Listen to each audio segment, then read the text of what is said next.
Have you ever seen a dog freeze mid-step, ears raised, as if it heard something the world had forgotten to listen for? In the middle of a snowstorm, a loyal German shepherd refused to move because something or someone was hidden beneath the falling silence. What he found would change a town and save a life that hadn't even begun. Before we begin, tell me, where are you watching from today? Drop it in the comments.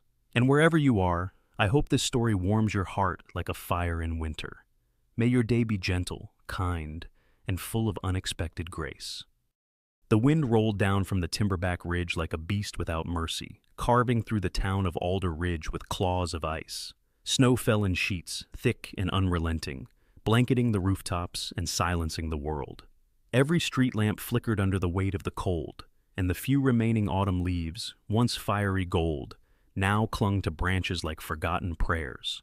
Officer Ethan Rourke adjusted the collar of his thick-duty jacket and stepped out of his cruiser. The engine hummed low behind him, headlights cutting a pale path through the swirling snow. At 38, Ethan carried the air of a man who had learned how to keep his thoughts quiet. Tall and broad-shouldered, with iron gray at his temples and a strong, still face weathered by grief, he moved through the cold with calm familiarity. The snow did not faze him, nor did the silence. It was the silence, in fact, that had drawn him to small-town policing after years of chaos elsewhere. Beside him padded his partner, Bishop, a 6-year-old German shepherd with thick black and silver fur and an intelligent glint in his amber eyes. A slight scar split the fur above his left brow, a reminder of a barbed fence during his canine training.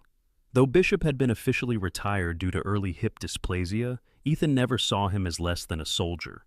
The dog walked with purpose, nose twitching, ears alert, every step betraying a quiet discipline. Tonight's patrol wasn't routine. A call had come in from a stranded snowplow driver who swore he'd seen something or someone off the Timberline Trail, just past Coldwater Bridge. The dispatcher had marked it low priority, but Ethan had learned to trust his gut and Bishop's instincts. They turned off the main road, tires crunching over fresh snow, until the cruiser could go no farther. Ethan stepped into knee-high drifts, Bishop weaving beside him like a phantom. Trees loomed above, skeletal and still.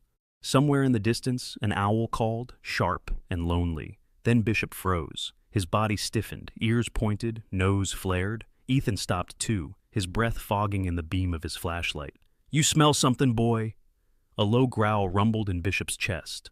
Not hostile, but warning. He stepped forward, then again, veering off the path toward a dense thicket of pine. That's when Ethan saw it. A splash of blue against the white. A figure. He broke into a run, flashlight beam bouncing wildly. Bishop was already there, circling slowly. The figure was huddled beneath the wide roots of a fallen tree, snow half covering her legs. A woman, young, wrapped in an old denim jacket soaked through, her hands clutching her rounded belly. Her lips were cracked and blue. She didn't stir. Ethan dropped to his knees. "Ma'am? Hey, can you hear me?" His voice was gentle but firm, the way he might speak to a frightened animal or a child. Her eyes fluttered. One was bruised. "Help, please." The fear hit him like a sucker punch. She was pregnant, close to term, and in this cold, no more than 26, maybe 27, with tangled chestnut hair clinging to her cheeks and a jagged cut along her temple. She wasn't dressed for the weather-thin leggings, ripped gloves, one boot missing. Ethan shrugged off his jacket, wrapping it around her shoulders. "You're okay now. I've got you." "Don't let him find me," she whispered. "Who?" But her eyes closed again. "Bishop, go," Ethan pointed. The dog bounded ahead, retracing their steps to the cruiser. He would alert the station through the emergency beacon on Ethan's dashboard. There wasn't time to carry her that far, not without backup, but he needed to keep her conscious. "What's your name?" he asked, cradling her head gently. "Harper." He brushed the snow from her lashes. "All right, Harper. I'm Ethan. We're going to get you warm, and we're going to keep that baby safe. You hear me?" Her fingers twitched. Thunder rolled in the distance. Back at the Fairway Apartments, a rusted building at the edge of Alder Ridge, a 10-year-old girl named Lacey Monroe was drawing beside the window, her face pressed against the glass. She had freckles across her nose and a mess of blonde hair tied with a ribbon that used to belong to her mother. She watched the snow fall, worrying her bottom lip. Her father, Roy Monroe, was supposed to come home by dusk. He was a snowplow driver, but he hadn't. "Is Daddy going to be okay?" she asked, looking up at her grandmother, Miss Joanne, who was knitting by the fireplace. Joanne smiled softly, though her fingers stilled. "He's just working late. Snow's heavy tonight." Lacey nodded, though the drawing on her lap of a truck stuck in the snow with a dog pulling it free suggested otherwise. Back in the woods, Harper stirred again. Ethan had built a crude shelter using his jacket, the tree roots, and a survival blanket from his kit. Bishop returned moments later, signaling with 2 sharp barks dispatch was coming. Harper's contractions began just after that. Of course they did. Of all the nights, Ethan thought grimly, reaching for his emergency gloves. But Harper surprised him. Her breathing, though ragged, turned steady. Her grip on his wrist tightened. "I ran," she gasped. "He was going to hurt the baby." "You don't have to run anymore," Ethan whispered. "I won't let anyone near you." By the time the rescue team arrived, headlights slicing through the storm like angels in armor, Ethan had cleared the snow from Harper's airway and kept her awake through sheer force of will and steady words. He watched as she was lifted into the back of the ambulance, her hand clutching his sleeve for one last second before the doors closed. Bishop stood beside him, chest heaving. "You did good, partner," Ethan said, kneeling beside him and rubbing his ears. "You found her. You saved 2 lives tonight." The snow still fell. But in Ethan's chest, something long frozen began to crack. The morning after the storm broke cold and silent over Alder Ridge. Ice clung to the power lines like brittle vines, and the snow draped the rooftops in thick, glistening layers. It was the kind of stillness that made sound feel intrusive, as if the world were holding its breath. Ethan Rourke stood outside the modest emergency clinic, tucked between the post office and the old library. His breath curled in the morning air, and the collar of his uniform jacket was still damp from the night before. A coffee in one hand, leash in the other, he watched Bishop sniff the frozen ground, tracking footprints that had since stiffened into ice. Inside, Harper Lane lay beneath clean sheets in a private room. The clinic, though small, was warm and filled with the scent of fresh gauze and brewed chamomile. She hadn't woken fully since the ambulance brought her in, but her vitals had stabilized. The doctor, an older man with bushy eyebrows and a tired voice, said she would likely regain full consciousness soon. The baby, miraculously, hadn't been born yet, but the contractions had started, and they would return. Ethan wasn't family. He had no legal right to be there, but no one asked him to leave. He stepped back inside, Bishop trotting at his side, tail low but calm. At the front desk, Nurse Carolyn gave him a knowing nod. She was in her 60s, with crow's feet that deepened when she smiled, and eyes that had seen 1,000 different kinds of pain. She handed him a clipboard. "She had this in her coat," she said quietly. "Thought you should see it." It was a wrinkled piece of paper, folded 4 times, a bus schedule for somewhere in New Mexico. A name was scribbled on the back, Travis Callan. Beneath it, "Don't let him find me." Ethan's jaw tightened. Bishop let out a soft whine, ears pricking toward the hallway. "Go," Ethan murmured, and the dog padded silently down the corridor. Across town, in a cluttered kitchen that smelled like burnt toast and apple jam, Lacey Monroe sat cross-legged at the dining table, sketching in her worn-out notebook. Her grandmother, Joanne, flipped pancakes with one hand and dialed her son's number with the other. "Still no answer?" she said, her voice sharp despite the worry in her eyes. Lacey didn't look up. "Maybe he's sleeping." Joanne hesitated, then nodded. "Maybe." The front page of the local newspaper lay on the counter. A grainy photo taken outside the clinic showed Ethan carrying Harper through the snow. The headline read, "Mysterious Woman Found in Forest. Officer Acts Just in Time." Lacey turned the page and began copying the image with a colored pencil. She was good better than most 10-year-olds. Her drawing captured Ethan's furrowed brow, and the way Bishop's body curved protectively beside him. She shaded Harper's face gently. "She looks scared," Lacey said, more to herself than her grandmother. Joanne glanced over her shoulder. "How do you know?" "I saw them, last night, from the window." Joanne frowned. "You didn't say anything." Lacey shrugged. "Didn't think it mattered, but I think I saw a truck too, before the lights." "What kind of truck?" Lacey paused. "One with a broken headlight. It parked across the street, then left when the sirens came." Back at the clinic, Harper stirred. Her eyes fluttered open slowly, pupils struggling to adjust to the soft light. Her lips moved, but no sound came. Ethan was there in a second. "Easy," he said, his voice low. "You're safe. Clinic in town. You've been here about 12 hours. Harper blinked, brows twitching as if struggling to believe him. You remember what happened?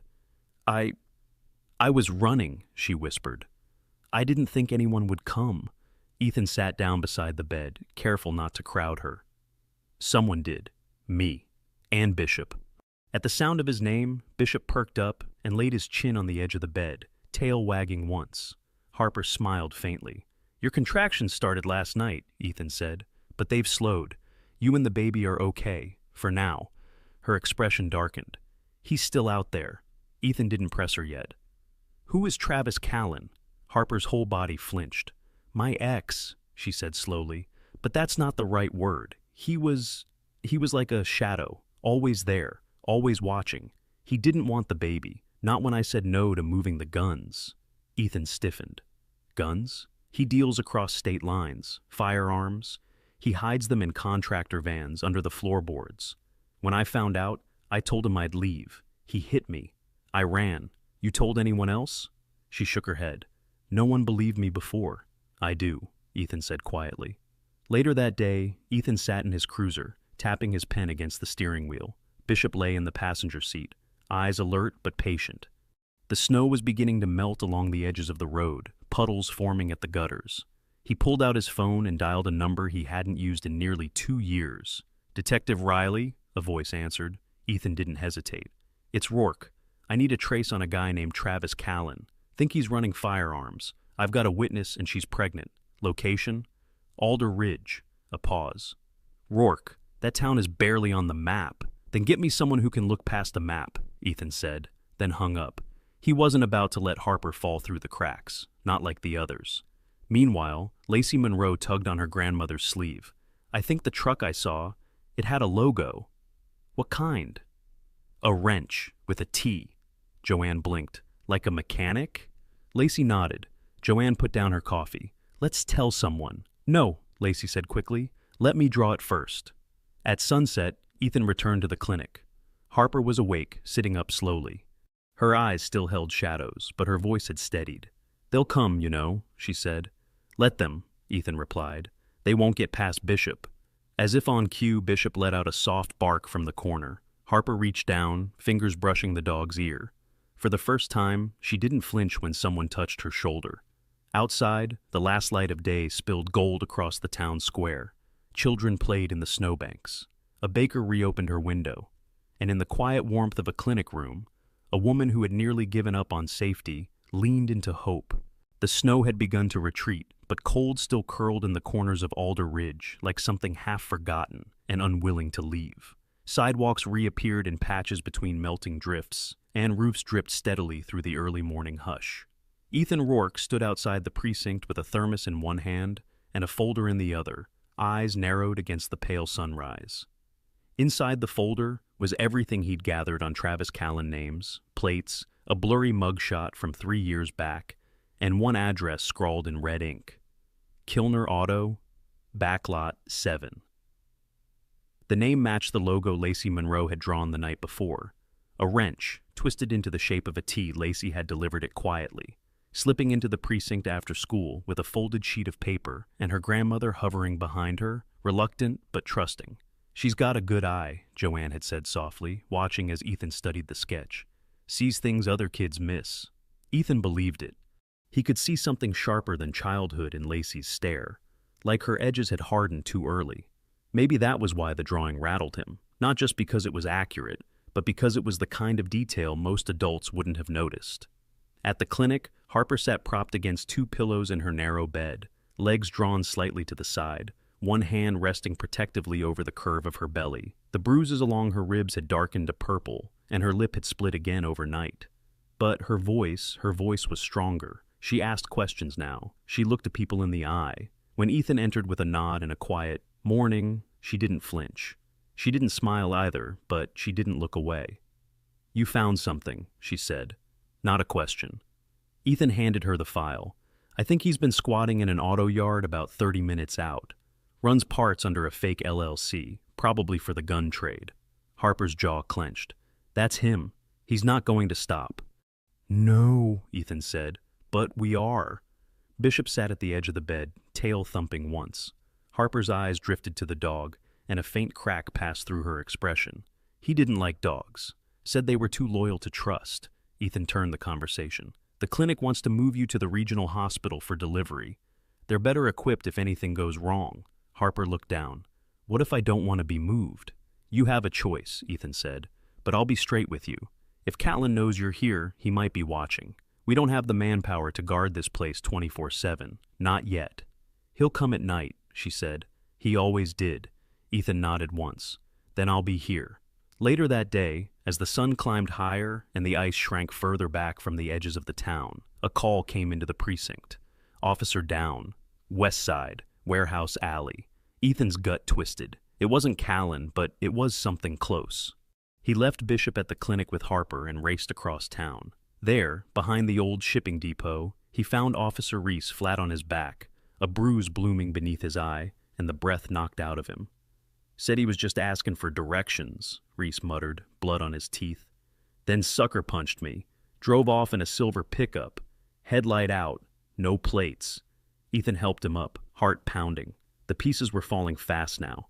He made 2 calls, one to the regional hospital, delaying Harper's transfer by 48 hours, the second to Detective Riley, requesting surveillance teams on every known address linked to Callan. What he didn't do was tell Harper yet. He needed her calm and her trust. Back at the clinic, Bishop had refused to lie down. He stood alert at the window, watching the street below, every twitch of his ear a signal. Harper noticed. She sat slowly on the edge of the bed. What's he sensing? Nurse Carolyn brought in tea. Dogs feel what people won't admit, she said, especially the ones with something to protect. Harper stared at the dog. He's not mine, but it feels like he's guarding me. Carolyn smiled. He's a shepherd. That's what they do.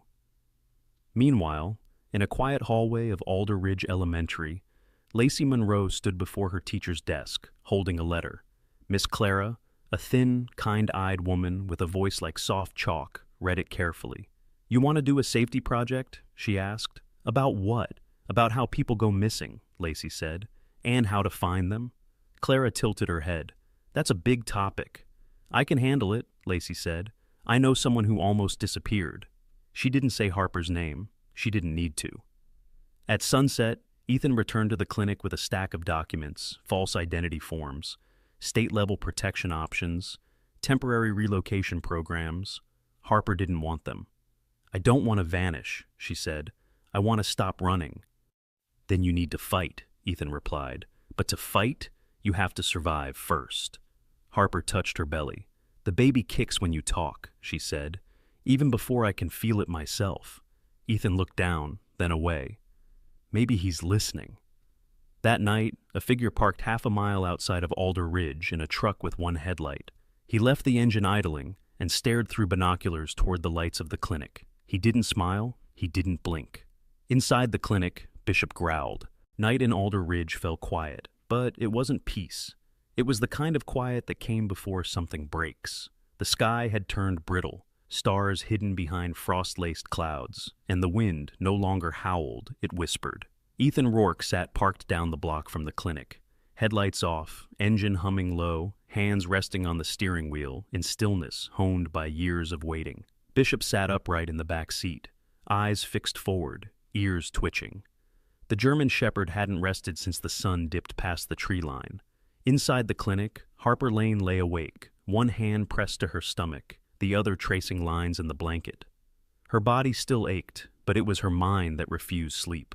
Somewhere out there, she knew he was watching. Callan didn't rush. He didn't need to. He made you break yourself, slowly. At 1:12 a.m., Bishop's head snapped toward the right window. A second later, he growled low, not loud, not showy, but deep and primal, the kind of sound that made Ethan sit up straighter. In the rearview mirror, Ethan saw the silhouette. A man stepping out of a silver pickup at the far end of the alley. One headlight, no plates. Bingo. Ethan moved fast.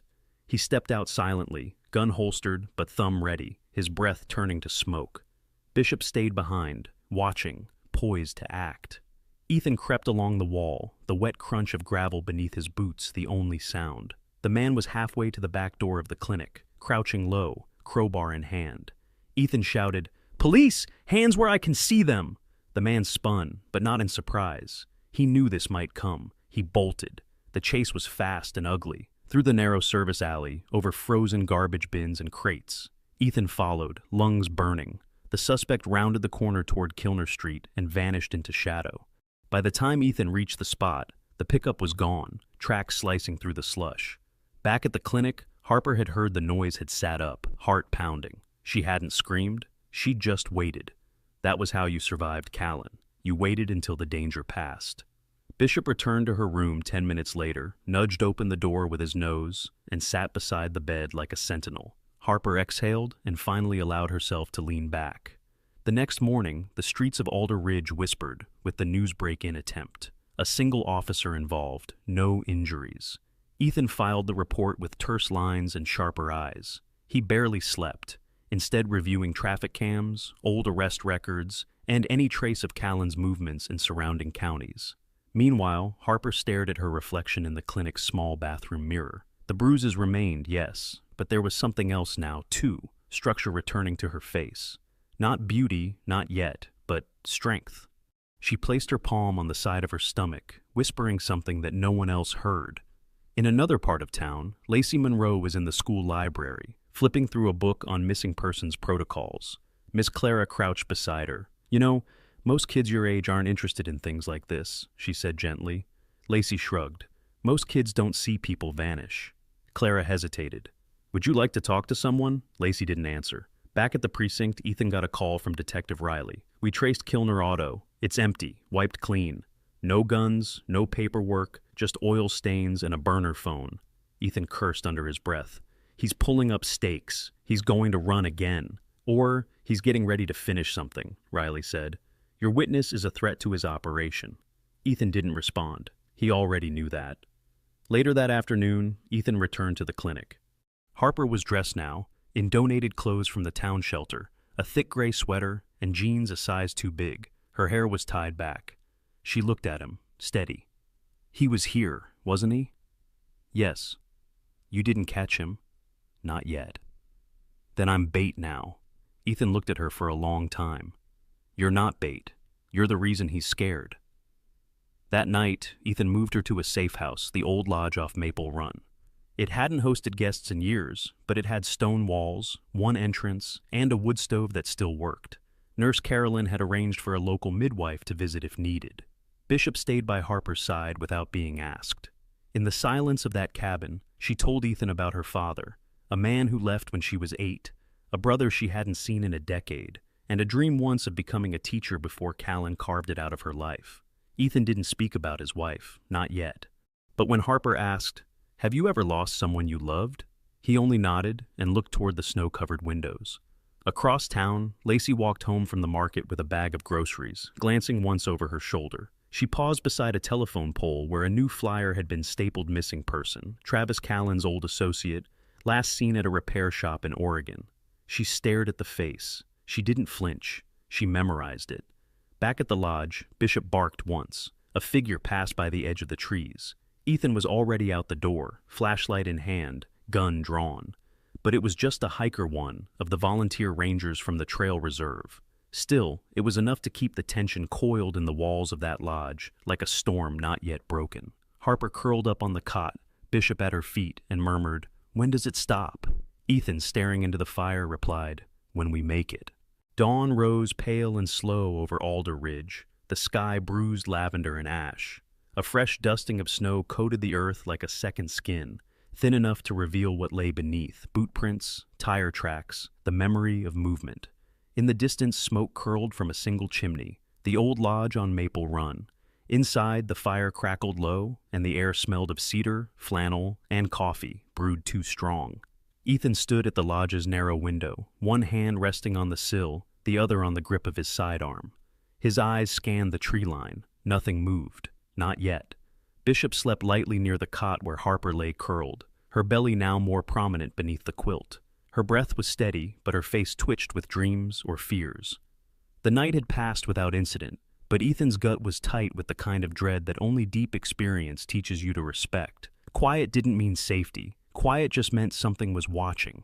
He stepped outside, boots crunching softly in the snow. The trees beyond the clearing were still. The trail down to the main road was lined with frostbitten pine, and no prints had broken the surface since yesterday. But Ethan didn't relax. He lit a flare at the edge of the lot code for Riley's team, who would be arriving before noon with backup.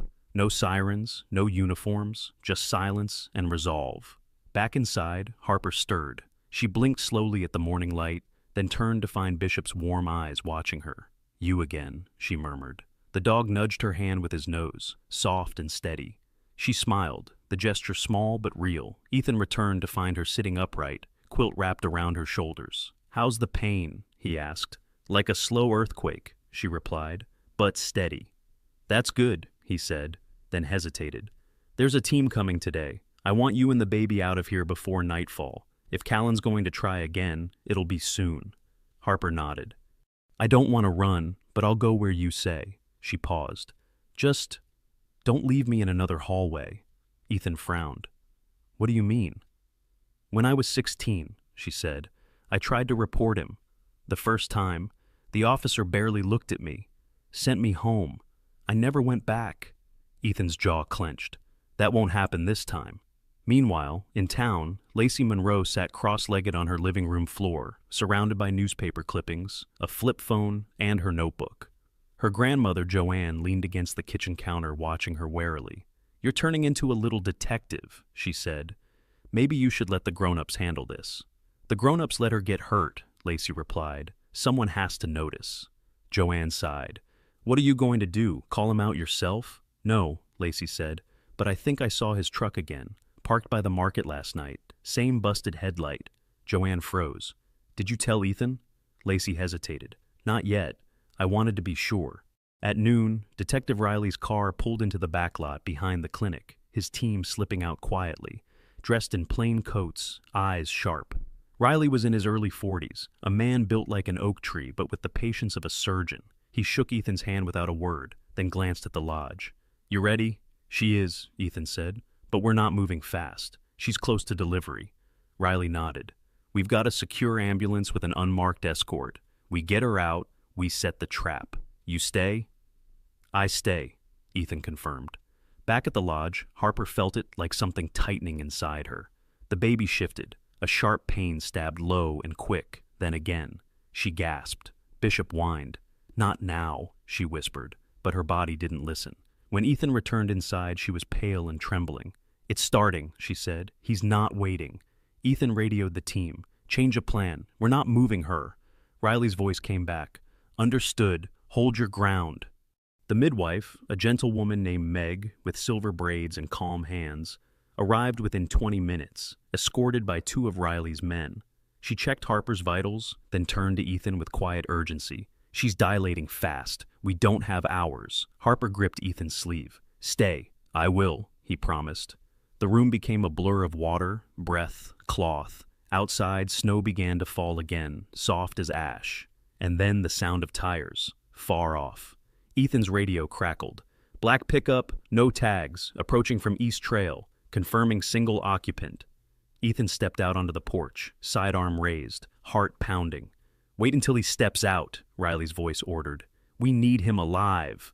Callan pulled into the edge of the clearing like a wolf returning to its kill. He didn't rush. He never did. He stepped out with a smirk and a shotgun slung low, scanning the lodge. "Harper," he called. "You run out of road?" Ethan stepped forward. "It's over, Callan." The man's eyes narrowed. "You the one playing hero?" "I'm the one she ran to," Ethan said. "And I'm the last face you're ever going to see if you take another step." Callan laughed, short and sharp, and raised the shotgun. Bishop launched. From the shadows the dog struck like a thunderbolt, knocking Callan backward, teeth clamping onto his arm. The gun clattered into the snow. Riley's team surged from the trees. Callan screamed, twisting, but it was over in seconds. Cuffed, disarmed, bleeding. Bishop returned to Ethan's side with a limp but upright, tail swaying once. Inside, Harper's scream rose. 20 minutes later, a baby's cry broke through the cold. A boy, healthy, small but strong, skin pink and fists curled tight. Harper wept silently, holding him against her chest, and whispered, "We made it." Ethan stood nearby, one hand on Bishop's head, eyes glassy. He didn't speak, he just stayed.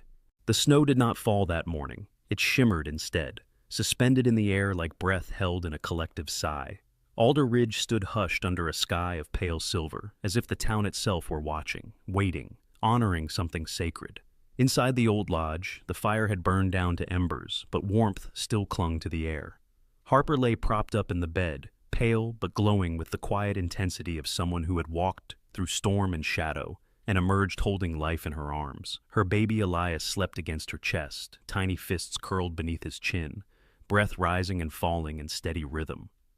Beside the bed, Bishop sat like a stone guardian, eyes never leaving the child, his bandaged foreleg tucked carefully beneath him. He hadn't left Harper's side once, not during the delivery, not during the chaos, and certainly not after. Ethan Rourke stood by the window, watching the frost slide in lacework patterns down the glass. His shoulders were still, but his eyes moved constantly, tracking the tree line even now, long after Callan had been hauled off in cuffs. Riley's team had swept the area, processed the lodge, filed the final reports. But Ethan wasn't finished. Some part of him was still braced for another blow, until Harper had a home, until Elias had peace, until something in him finally let go. "Come here," Harper said softly, her voice still hoarse. Ethan turned. She was smiling, tired but solid. He stepped closer, pausing at the edge of the bed. "You don't have to stand guard anymore," she said. "It's over." "Is it?" Ethan asked, gaze flicking toward the window. "It is," Harper whispered. "You just haven't told yourself yet." He looked down at Elias, and for the first time, let his hand settle lightly over the child's blanket. The baby stirred, but didn't wake. A warmth spread through Ethan's chest, unfamiliar and anchoring. "He's got her eyes," Ethan said. Harper tilted her head. "Whose?" "My wife's." It was the first time he'd spoken of her. Harper said nothing. She didn't need to. In town, the news traveled fast. The grocery clerk whispered it over paper bags. Miss Clara announced it with tears in her eyes during morning announcements. Even the radio station, usually stuck on bluegrass and weather alerts, broke the silence with, "Local hero officer saves mother and newborn after taking down fugitive in mountain standoff." At Alder Ridge Elementary, Lacey Monroe stared at the chalkboard, where someone had written, "What makes a family?" She raised her hand. "Can I draw my answer instead?" Miss Clara smiled. "Of course, dear." And Lacey, with a green crayon and fierce concentration, drew a baby in the arms of a woman, a dog curled at their feet, and a man standing beside them, not like a soldier, but like a tree. The roots were visible, labeled beneath the drawing, in small block letters, "Safe now." 2 days later, Harper was discharged and taken to a small cabin on the edge of Alder Ridge's community garden. It wasn't fancy, but it was dry, warm, and painted a soft yellow that caught the light like morning. The town had rallied, a retired carpenter fixed the shutters, the bakery delivered fresh loaves, and someone anonymous had left a bundle of diapers and formula on the porch with a note that read, "For the boy who waded through winter." Harper cried when she found it. She was not someone who cried easily anymore. Ethan visited every evening, at first, to check on her, then, to help. He fixed the water heater, repaired the back gate, held Elias while Harper napped. He never stayed past dark until one night, when the snow returned in lazy, swirling flurries, and Harper asked quietly, "Do you want to read to him?" So, he did. A week later, the sheriff's office offered Ethan a choice: stay in patrol or transfer permanently to the community support unit. He said yes before they finished the sentence. "You sure?" Riley had asked. "It's quieter work." "That's the point," Ethan replied. Bishop was given an honorary medal by the town council in a modest ceremony behind the firehouse. Children lined up to pet him, and someone from the city brought a plaque that read, "In loyalty, courage, and silence, there lies the deepest protection."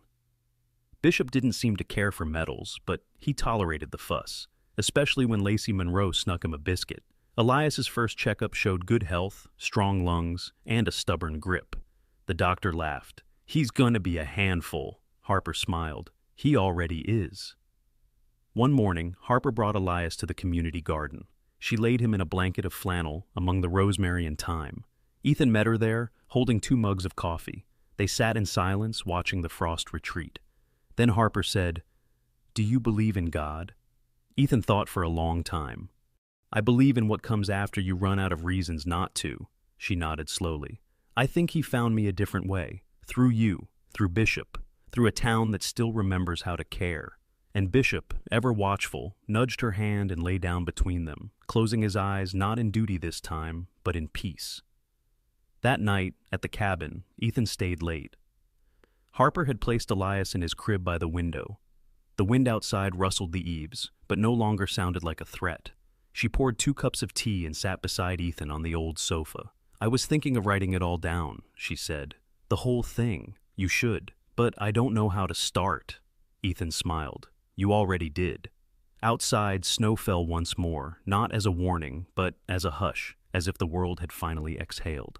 And inside that cabin, surrounded by warmth, a child, a woman, a man, and a dog sat together, no longer strangers, no longer survivors, but something stitched together by mercy and quiet decisions. A family not born, but chosen.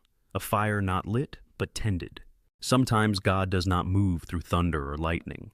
Sometimes he works quietly through a kind-hearted police officer, a faithful German shepherd, a frightened mother, and a town that still remembers how to care. This story reminds us that miracles don't always look like parting seas or burning bushes. Sometimes they come in the form of small acts of courage, unnoticed kindness, and the quiet decision to stay when others would walk away. In our everyday lives, we often overlook the gentle signs of grace: the stranger who holds a door, the friend who checks in, the pet who senses our sorrow. But maybe, just maybe, those moments are God's way of telling us he's near. If this story touched your heart, we invite you to share it with someone who needs a little hope today. Leave a comment below and let us know what part moved you most. And if you believe in quiet miracles, type Amen in the comments. May God bless you and those you love. Stay kind, stay strong, and don't forget to subscribe so we can keep sharing stories that remind the world love still wins. Smoke hung like memory over Ridge Hollow, soft at the edges, but heavy enough to choke. It clung to the bark of scorched pines and settled into the folds of every canyon bend, dulling even the sun's sharp eye. Below the ridge, black earth stretched in every direction, broken only by the twisted ribs of fence posts and a few stray hoofprints stamped into the ash. Deputy Ray Carson adjusted her hat, one hand resting on the worn leather grip of her flashlight. Even though the morning light was more than enough to see, she wasn't here for evidence or cleanup. They'd already sent the state crews through. No, Ray had returned because of a phone call from a trail hiker who claimed he saw movement. Something small and golden near the ravine edge. Didn't look like a deer, he'd said. Too still, just standing there. Ray had worked wildfires before. The aftermath was always the same. Confused survivors, rumors clinging like embers, people desperate to believe something had made it out alive. Usually, nothing had, but then she saw it. Not right away. Just a shape, half sunk in shadow near the base of a bent cottonwood. Ray paused, squinted. The wind shifted. What she thought was a log moved its head. A foal. She stepped slowly now, heart hammered with something old and unfamiliar. The foal's legs looked too thin to hold it. Its coat, once likely a soft buckskin, was mottled with soot and clumped mud. Ears twitching, breathing shallow. But what rooted Ray in place wasn't the foal. It was the dog beside it, dead. Clearly, a shepherd mix. Formatted and gray with ash, one paw curled beneath its chest. The foal stood with its muzzle pressed to the dog's neck, nudging once, then again, with a gentle persistence that made Ray's throat tighten. "Hey!" she whispered, crouching low. "I see you." The foal flinched but didn't move. Its eyes met hers, wide, rimmed in smoke, hollow in a way she hadn't seen in years. "It's okay," she said again, softer this time. "You don't have to stay. You did good." Still, it didn't budge. So she waited. The minutes bled together. Her legs ached from crouching. The sun slipped higher, dragging the heat with it. A distant hawk called once, then silence again. The foal's sides rose and fell, but it didn't cry, didn't whimper. It just stood, sentinel to the end.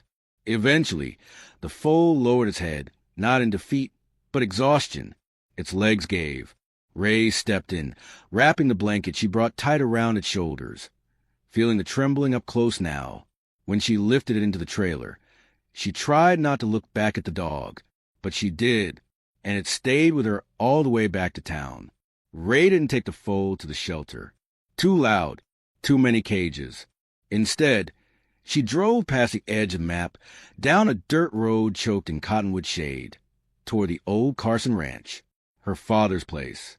Empty for years now, save for dust and silence. Once a training ground for rodeo stock, it had become a graveyard of rusting tack and sagging fence lines. But it was quiet, and right now, that mattered more than anything. She named him Brave, not because he acted it, but because he had stayed when he could have run. Brave didn't move much that first day. He stood in the corner of the foaling stall, unmoving, watching motes of dust drift in the barn's fractured light. Ray brought water. Hey! He sniffed at both but turned away. She tried not to hover. The vet came just after dusk. Dr. Marla Huxley, gray braid down her back, hands like folded paper. She moved slow but sharp, like someone who had long ago decided nothing would startle her again. He's not injured, she said after long inspection. Just malnourished, dehydrated, but he's strong. Stronger than he should be. Ray leaned against the stall door. He wouldn't leave the dog. Marla glanced up, stood over it, like he was guarding. The vet exhaled, low and thoughtful. Animals don't forget kindness. Not ever. Even when we think they weren't old enough to remember. That night, Ray slept in the barn. She didn't tell herself why. She just laid out an old bedroll by the tack room, kept the door cracked open, and listened. Brave didn't make a sound. The next morning, she got the call. A woman named Heather Lang had been confirmed as one of the victims in the fire. Her truck had flipped near the trailhead, possibly trying to outrun the flames. Her body had only recently been identified. They found a melted collar in the debris, the officer said. Dog named Dusty, registered to Heather. Ray's pulse paused. And get this, Heather had been volunteering with an off-grid Mustang sanctuary. You know the kind. Remote holding pens, no branding, barely legal. She was supposed to transport a foal the morning the fire broke out. Was there a foal found with her? Not that we know of, but the area around her crash site was scorched so badly there's not much left. Ray lowered the phone. She turned to Brave, who still hadn't touched his hay. You weren't just guarding, she whispered. You were mourning. For the first time, Brave blinked. Later that day, Ray returned to the crash site. She didn't bring anyone with her, just a shovel, gloves, and a quiet purpose. Near the edge of the ravine, buried under a layer of soot, she found the dog's tag. The metal was warped but legible. It read, Dusty, if found, bring him home. She pressed the tag into her palm until it bit the skin. Back at the ranch, she hung it on the inside of Brave's stall, just above eye level. He looked at it once, then again, then walked to the hay and began to eat. That night, Ray sat in the kitchen of the ranch house, staring at nothing. The silence here wasn't the kind that comforted. It was the kind that remembered. Her fingers curled around a chipped mug, the coffee inside gone cold. Brave had stayed. Through fire, through death, through fear no creature that Young should have known. Ray thought of the girl she used to be, the one who believed animals were meant to be led, not followed. Her father had trained horses like warriors. She'd tried to do the same. Until the accident, until the fire that took her brother and scattered their horses into the wild. Now, looking at Brave, she wasn't sure who was leading who. She rose from the table, walked back to the barn, sat outside the stall, back against the wood, said nothing. In the quiet, Brave stepped forward. His muzzle brushed her shoulder, just once, and for the first time in years, Ray let herself cry. The wind shifted outside. A soft gust stirred the wind chimes her father once hung by the barn door. They hadn't made a sound in years. Until now, the ranch didn't speak in words, but in small shifts of air, in the way it would creak or how the morning light filtered through broken shingles like confession. Ray had never planned to come back. But now, with Brave tucked into the stall that once belonged to her father's prize roper, the place felt less like punishment and more like something still unfinished. Brave had begun to move. Not much, not far, but enough to show that something inside him had softened. He didn't flinch when Ray entered the stall. He followed her scent when she walked past. Sometimes he'd rest his head against the wall and close his eyes, not to sleep but to feel. That was progress. But he still watched the dog tag. Every morning, Ray would find him staring at it. The words melted into the metal. Dusty's name now a kind of owl. Ray didn't disturb the ritual. She just brought feed, replaced the water, and stayed quiet. Brave didn't need her voice. He needed presence. And she, in truth, needed his silence. The second call came a week later, late afternoon. Ray let it ring twice before answering. "We got a girl," the voice said. It was Carrie, a friend from her former department who had moved into youth services. 12 years old. No current placement. They're asking for a short hold until a foster home opens up. 48 hours, max. Ray let the silence stretch. Why me? Because we're out of beds. Because she won't go to a group home. Because she's not a flight risk, not anymore. And because I think she needs somewhere quiet. What's her name? Lila. She doesn't talk much, but she reads people fast. If she stays, she stays. If she bolts, I'll call. No badge, Ray. I know. Ray hung up and stared out at the pasture. Brave stood at the fence line, legs narrow as willows, head tilted toward the wind like he was listening for something ancient. The girl arrived just after sundown in the back seat of a state sedan that didn't quite belong in dirt country.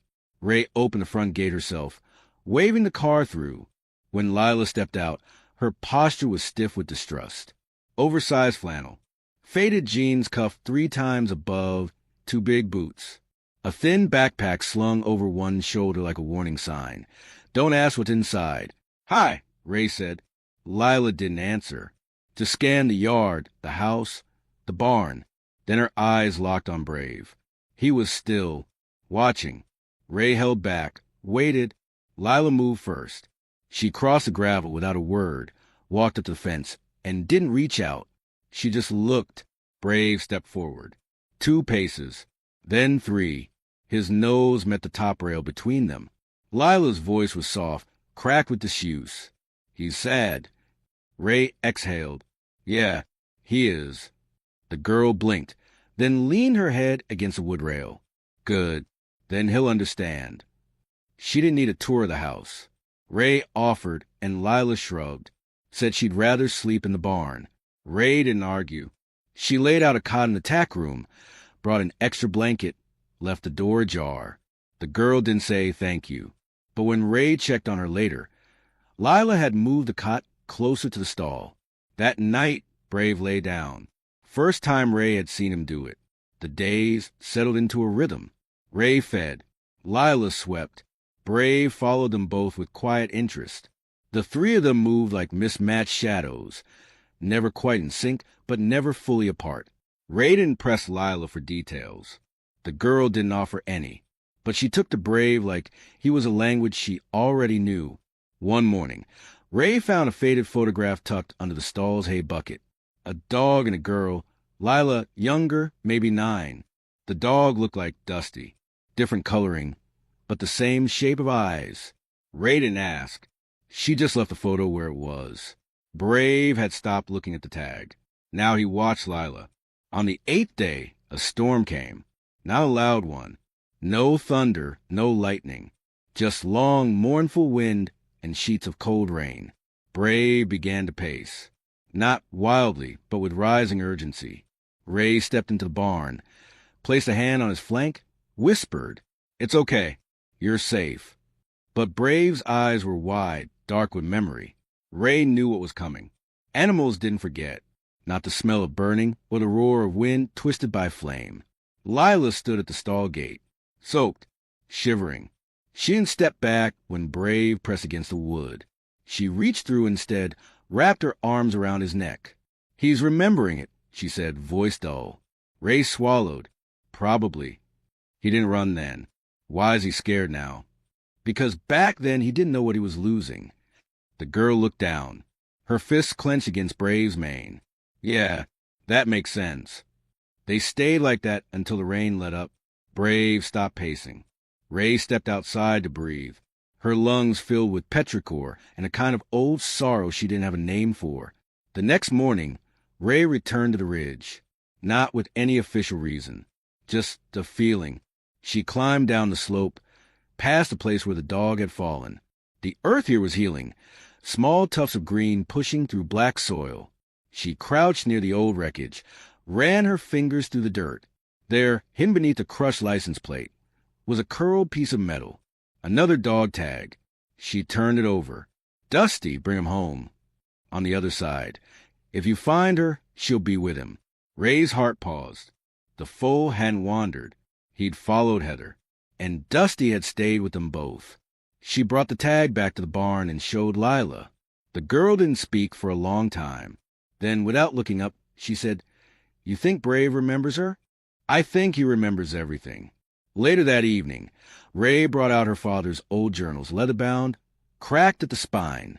She'd never read them, not since the fire that took her brother, not since the accident that hollowed the ranch. She thumbed through until she found a sketch. A Mustang, unique striping across the shoulders, a rare coat pattern. She flipped pages. More drawings. Notes. Possible rare strain, only seen once near the Trinity Ridge Basin. The markings match Brave. Maybe he was born wild, Ray murmured. Maybe she was rescuing him. Lila traced the sketch with one finger. So he was never meant to be owned? No, Ray said, but maybe he was meant to be remembered. The barn grew still again. Brave shifted in the straw, his breath slow and even.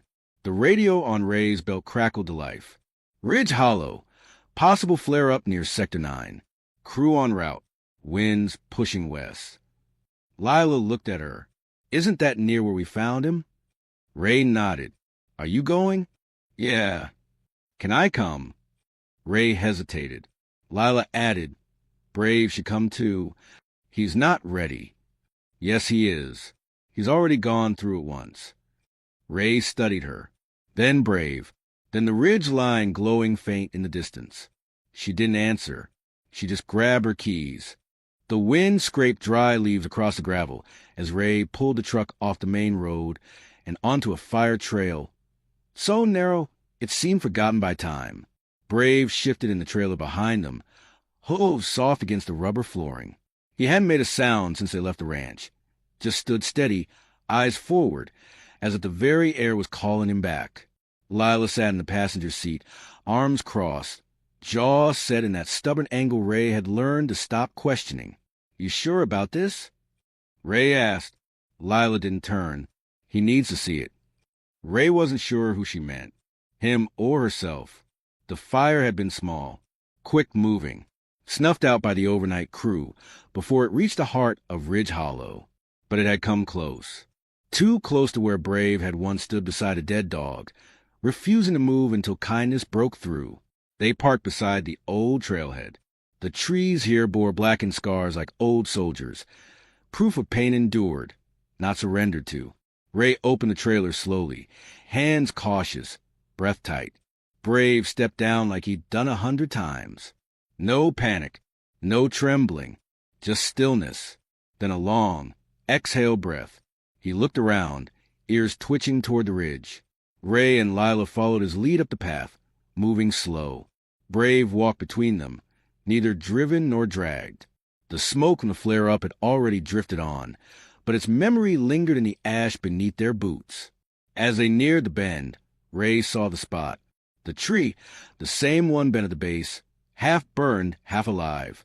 The clearing, the ravine, everything came back in a sudden rush. The way the foal had stood beside the shepherd's body, the way it had waited like something sacred was owed. Brave stopped. He lowered his head, ears flicking. Lila stepped forward, her voice barely a whisper. "This is where it happened, isn't it?"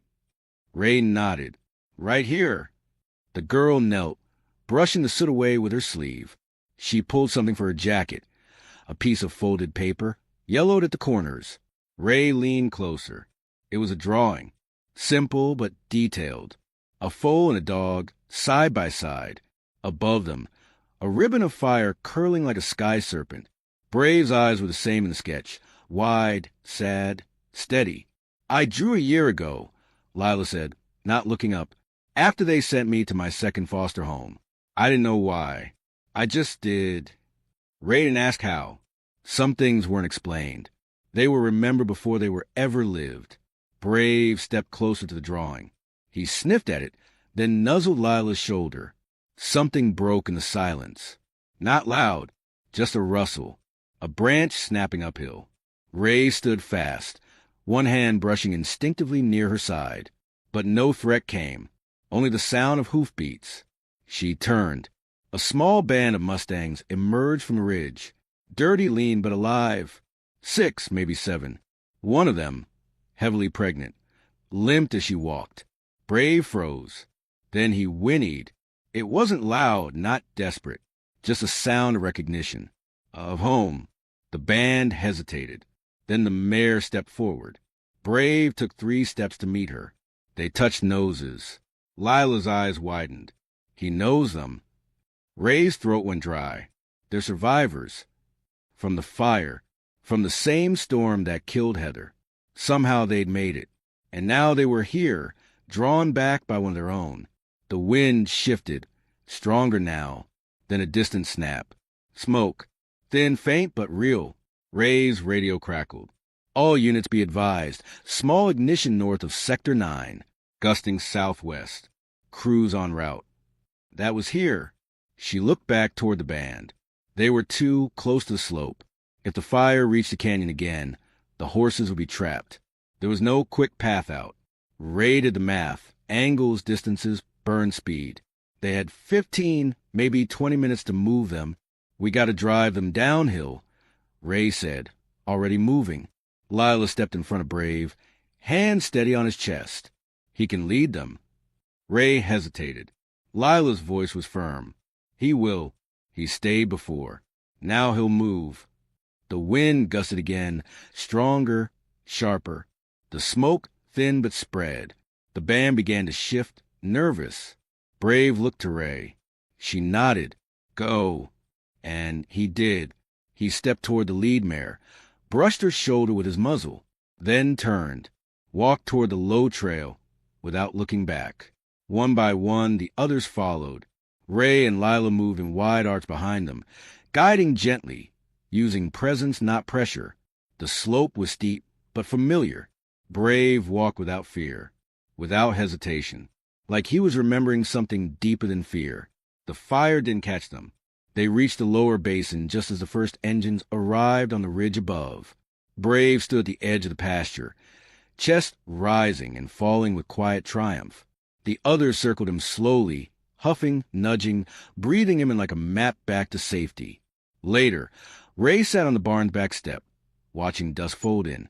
Lila lay curled in the hay beside Brave, her fingers tracing the ridge of his jaw. He didn't move. Just let her.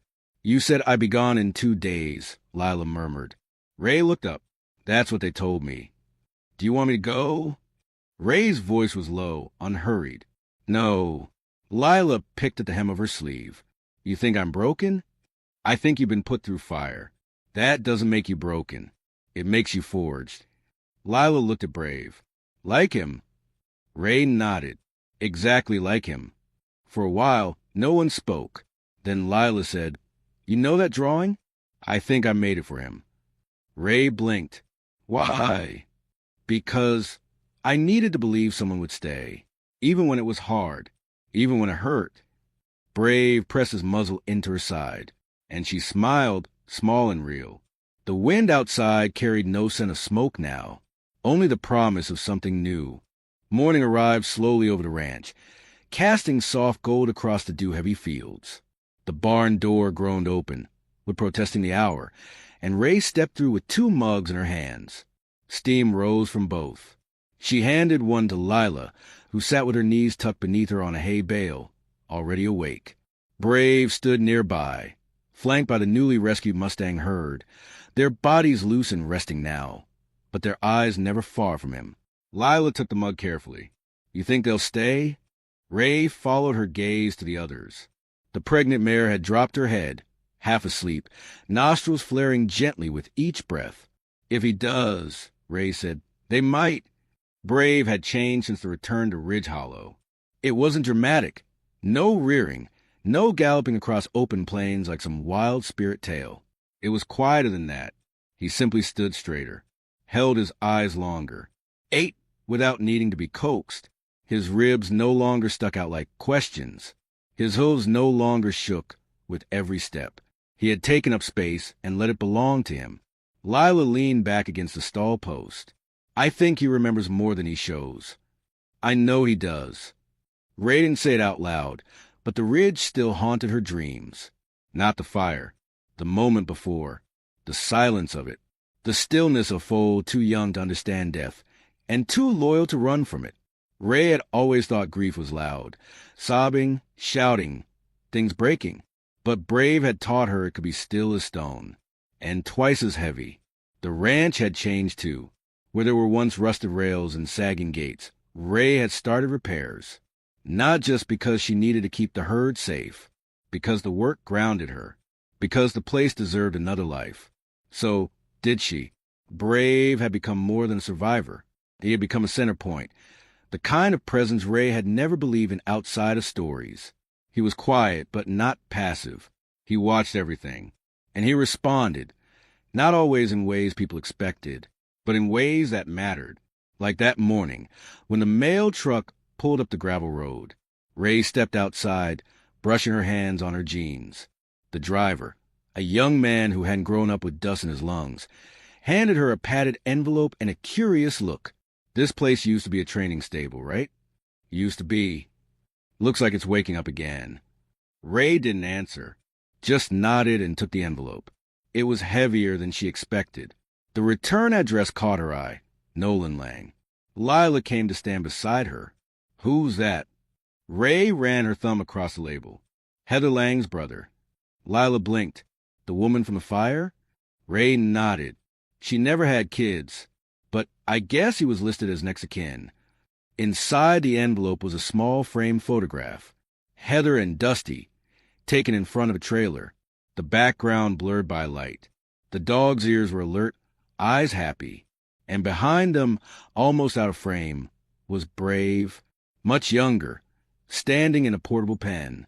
There was also a note, handwritten, ink slightly smudged. Ray, I didn't know Heather was rescuing that many animals. We'd fought over it. Said she was wasting time. But when I saw what you did, what the foal did, I realized I'd been wrong. Dusty died protecting something Heather believed in. And that foal, he didn't just survive. He chose to stay. I think she would have wanted him to have a home. A real one. Thank you. Nolan. Lila touched the edge of the photo. She loved him. Ray stared at the picture for a long moment. She died trying to save him. And he didn't forget. That evening, Ray walked into the barn with hammer and nails. Above Brave's stall, just under Dusty's melted dog tag, she hung the photo. Brave looked at it for a long time, then pressed his forehead against the wall beneath it. No one spoke. The weeks passed. The herd settled. The mare gave birth one morning just before sunrise. Ray and Lila found her curled around a wobbly-legged foal still damp from the world. Brave stood nearby, a silent guardian. Lila named the new foal Hope, and Hope followed Brave everywhere. It was a strange thing to watch one who had been so shattered become the one others followed. But maybe that's how healing worked. Not through forgetting, but through remembering the pain without letting it define you. The ranch filled slowly, not with people, but with rhythm. Fencing got fixed. The feed room was cleaned out. Old hay bales were burned and replaced. Ray started recording herd activity, tracking patterns. Lila kept a sketchbook filled with drawings. Brave leading the others. Hope trying to climb his back. Ray asleep in the pasture. One drawing Ray found one day stopped her cold. It was of her and Lila, not posing, not smiling, just standing shoulder to shoulder. Between them, Brave.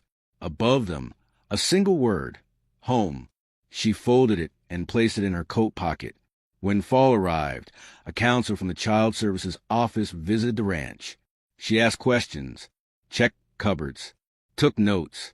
Then she sat down across from Ray and said, Lila's case is complicated. She's not adoptable in the traditional sense. She's been returned 4 times. One placement said she never spoke a word. Another said she fought with the other kids. She hasn't fought here. I believe you, but the system doesn't see healing. It sees records. What does she want? She wants to stay. Ray didn't answer right away.